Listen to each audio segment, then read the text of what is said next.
Beautiful, flowing, tall green prairie grass covering the rolling hills, with teepees in the distance, and an Indian rider with its horse staring into the vast plains.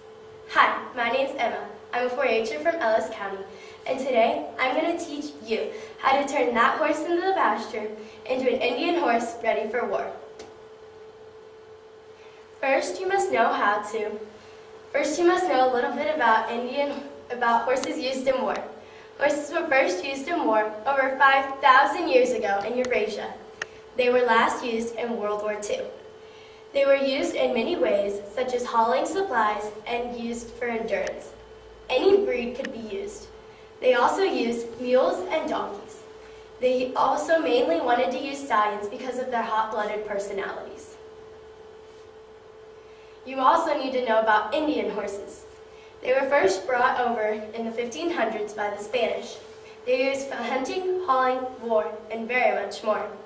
They were all very important to the tribes, and they only chose certain horses that would not spook very easily. Next, you must choose your horse that you're going to use. There are certain things you need to look for. You should look for horses that show agility, endurance, and load-carrying capabilities. They should also be flexible, intelligent, independent, friendly, courageous, and easily trusted. Any color can be used, and they are usually compact, under 15 hands. And they should also be trained to ride bareback. When I heard these words, they described my favorite horse, Chief. He's under 15 hands by quite a bit, and he is very easily trusted. We can just leave him standing and he'll be fine. He's very intelligent and independent too. Next, you need to get your tack. Tack is what you use when you're riding your horse. The Indians used an Indian hackamore, which isn't much different from the hackamore we use today. You can use a normal hackamore. A hackamore is a bridle which does not have a bit, which has a band that goes around the nose and is connected to the reins. There's a picture of a hackamore shown in the slide. You also need to ride bareback. Next, you need to choose the symbols that you're going to be using. There are many symbols, and they all have mystical, magical powers. They provide protection and guidance. There's also personal honors for the rider and for the horse. They vary from tribe to tribe. Some examples are crosses, arrowheads, or handprints. Now you need to choose the colors that you're going to use when using your symbols. Keep in mind these when you are choosing what you're going to do. Red stands for blood, strength, energy, and power.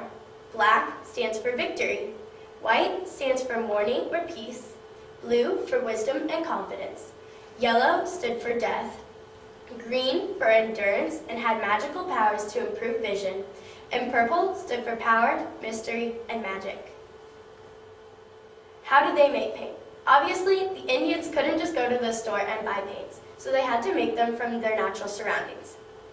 They made red from red clays, barks, and berries, white from white clays and eggshells, black from charcoal, yellow from flowers, plants, and mosses, blue from clays and duck manure, green from mosses and algae. The pigments were put in a liquid such as spit, animal fat, or blood, and then they were mixed around to form their pigments. Here are some pictures of me painting my horse Chief. Here's what I painted. I painted a red circle around his eye, which gives him alert vision while you're riding. There are 3 lines over his nose, which give him a keen sense of smell. This was very important so that they could smell their enemies or any other predators. Next, there are handprints on his chest, which mean he trampled an enemy during combat. There were arrowheads on his hoofs. These make him nimble and swift, which was very important if you were going over tough ground. There's a thunderbolt on his leg, which gives him speed, which can be important during raids. The white spots on his back means that you wish snow upon your enemies. The black handprint, which is hard to see because he's a darker colored horse, means that we won a war together. And then there's the blue hoof prints on his neck, which also look like black, but they show the number of horses captured in raids. I chose 2 because we had 2 other horses at the time. Here's some before and after pictures. This is me and Chief before, and this is us after. You can see slightly the blue on his nose, then you can kind of see the handprint, and then there's the white on his back.